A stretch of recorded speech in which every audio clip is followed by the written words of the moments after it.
Welcome back. Faisal करीम कुंडी साहब senior leader हैं पाकिस्तान पीपल्स पार्टी के, वो हमारे साथ मौजूद हैं।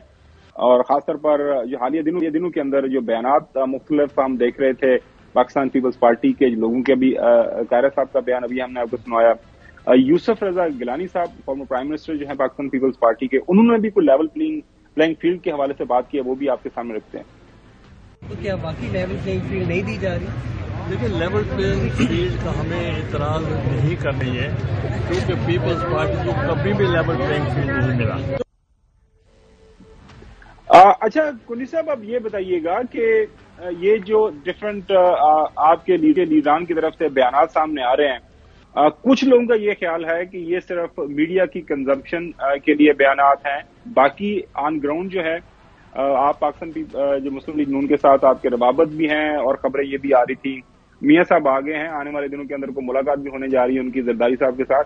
तो ये जो बयानात सेकंड या थर्ड ईयर की लीडरशिप दे रही है, वो उसके बाद फिर ये किस्सा पारीना हो जाएगा और नए इत्तेहाद की तरफ बढ़ा जाएगा। जी कुंडी साहब। जी अस्सलाम वालेकुम। बिस्मिल्लाहिर्रहमानिर्रहीम। देखें, बिल्कुल आपने जो स्टेटमेंट्स भी दिखाई हैं वो भी किए, उसमें जो है बिल्कुल गिलानी साहब की स्टेटमेंट देखी जिसमें उन्होंने कहा कि पाकिस्तान पीपल्स पार्टी को भी लेवल प्लेइंग फील्ड नहीं मिली।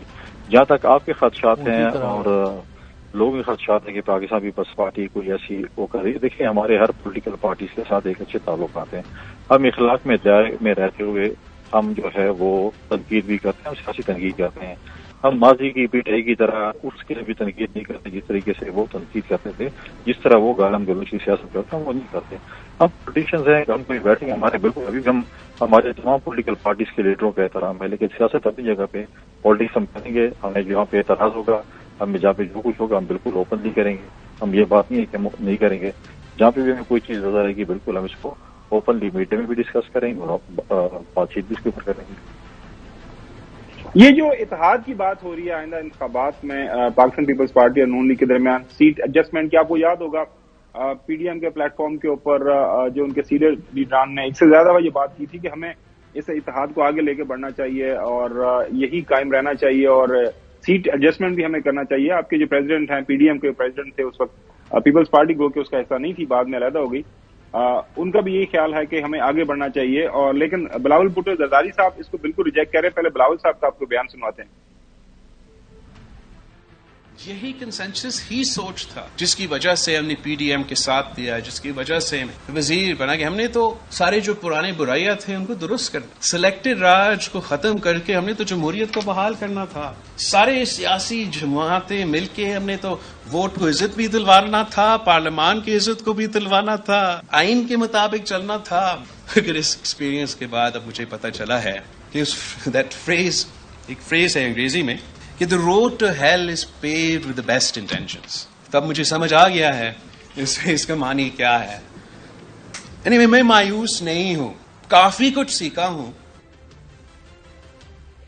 अच्छा गुंडी साहब, ये लाहौर के अंदर जलसा हुआ, अच्छा जलसा था, वहां पे सारी बातें की नवाज शरीफ साहब ने, लेकिन वो इलेक्शन के हवाले से कि इलेक्शन कब होने हैं, कैसे होने हैं, क्यों कर होने हैं, कोई खुल के बात नहीं हुई। पीपल्स पार्टी तवातर के साथ इलेक्शन की डिमांड कर रही है और अभी जो बिलावल साहब ने भी बात की है वो भी कुछ इसी तरह के खदशात का इजहार कर रहे हैं कि शायद इलेक्शन हूं ना हूं, क्या होगा, कैसे होगा, चल क्या रहा है वैसे आपकी नजर में?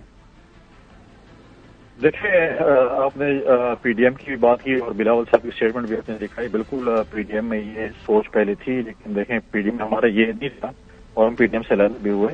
देखें, ये 12-13 जमातें इकट्ठे इलेक्शन लड़ना उनके लिए बड़ा मुश्किल जो है वो होगा, वो मुश्किल शायद कहीं ना कहीं किसी न किसी जमात की शायद, क्योंकि हर इलेक्शन में नए इतिहाद बनते हैं, टूटते हैं, इलेक्शन के बाद भी इतिहाद बनते हैं। तो अभी हमारा कोई ऐसा इरादा नहीं है कि हम पीएम के साथ इतिहाद करने के लिए जा रहे हैं। दूसरी बात यह है कि हमारा ये वो था कि मियां साहब आएंगे। मियां साहब ने जो 2018 से लेके अपोजिशन में और फिर 16 महीने हुकूमत में जो बयान उनका था, वोट को इज्जत का बयानिया जो था वो दोहराएंगे, इलेक्शन की डिमांड करेंगे और जो है उसके बाद जो है वो बात भी करें। चलो उन्होंने कह दिया कि हमने माजी में जो जिन लोगों ने मुझे सजाएं दी थी, मेरे साथ ज्यादती की थी, मैं उनको माफ कर दिया, जो कि पीडीएम में बार बार वो 5 लोगों के नाम ले रहे थे। लेकिन मियां साहब ने वोट को इज्जत दो वाली बयान भी नहीं दिया میاں صاحب نے الیکشن کی ڈیمانڈ بھی نہیں کی. ہم مانتے ہیں کہ جلسہ جو ہے وہ اچھا مینج ہو گیا. دو قسم کے ہوتے ہیں, جو تجزیے کر رہے تھے محترمہ شہید کے جلسے سے, ان کی واپسی سے, اور میاں صاحب کی واپسی سے. محترمہ شہید نے ایک ڈکٹیٹر کو للکارا تھا اور اس کے ساتھ کوئی بھی اسٹیٹ اسپانسرڈ پروگرام نہیں تھا اور جلسہ نہیں تھا, وہ نہیں تھا. یا تو سرکاری وسائل استعمال ہو رہے تھے, سرکاری گاڑیاں مل رہی تھیں, سرکاری پروٹوکول مل رہا تھا. جہاں پر ہم نے کہا کہ پی ٹی آئی کے چیئرمین ماضی میں جن کو سپریم کورٹ میں گڈ ٹو سی یو کہا گیا, وہاں یہاں پر بھی اگر واپسی پہ آفیشیل پروٹوکول ملتا ہے ایک فارمر پرائم منسٹر کو, تو یہ بھی غلط ہے.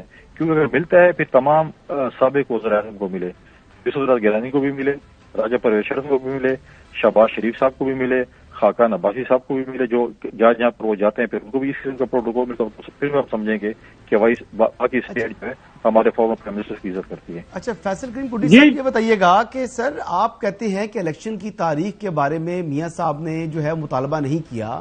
اب الیکشن کی تاریخ تو الیکشن کمیشن پاکستان نے اناؤنس کی ہوئی ہے. اب اگر آپ کو سمجھ نہیں آ رہی تو میں بتا دیتا ہوں کہ الیکشن کب ہوں گے. الیکشن سال 2024 ہوں گے. سال ہوگا 2024, مہینہ ہوگا جنوری کا اور ہفتہ ہوگا آخری. اور آج تو الیکشن کمیشن آف پاکستان نے جو انٹرنیشنل آبزرورز ہیں ان کو دعوت نامے بھجوا دیے ہیں. تو آپ کو کس قسم کی ایشورنس چاہیے؟ ڈی لمیٹیشن کا عمل تو کمپلیٹ ہوگا تو اس کے بعد ہی جو ہے وہ الیکشن شیڈول اناؤنس ہو سکتا ہے. تو آپ کیا چاہتے ہیں کہ الیکشن کمیشن ڈی لمیٹیشن سے پہلے الیکشن شیڈول اناؤنس کر دے؟ یہ کس قسم کی لیول پلینگ فیلڈ آپ کا مطالبہ کر رہے ہیں, یا کس قسم کا مطالبہ آپ کا ہے؟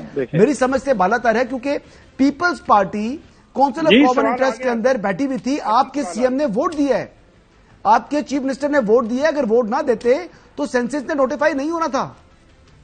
ٹھیک, دیکھیں جو سی سی آئی نے ووٹ دیا ہے, بالکل اس کو ایگری کرتے کہ ہم نے ووٹ دیا ہے. وہ جو ڈیلیمیٹیشن ہے وہ لیجسلیشن ہے, اٹس ناٹ انڈر کانسٹیٹیوشن. اگر آپ سیٹیں بڑھا رہے ہوتے, میں نے کی سیٹیں بڑھ رہی تھی, ایم پی اے کی سیٹیں بڑھ جاتی, کیونکہ آبادی آپ کی بڑھ گئی ہے, کیونکہ آپ کو 2/3 میجورٹی نہیں تھی, آپ وہ نہیں کرنا چاہتے تھے, اور آپ نے صرف ڈیلیمیٹیشن پہلے بھی کچھ عرصہ پہلے بھی ہوئی تھی, ان کے پاس سارا کچھ موجود تھا, اور وہ ڈیلیمیٹیشن الیکشن کے بعد بھی ہو سکتی تھی, الیکشن سے پہلے بھی ہو سکتی تھی.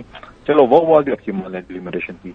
آپ یہ مانتے ہیں 30 نومبر کو ڈیلیمیٹیشن ختم ہو جائے گی, اس کے بعد ہمیں دے دینا. اب آپ مجھے بتائیں جنوری کے آخری ہفتے میں کون سا دن ہوگا کہ پورا ہفتہ ہم ووٹ ڈالتے رہیں گے؟ نہیں 28 جنوری سوچ لیں آپ, 28 جنوری موسٹ لائکلی.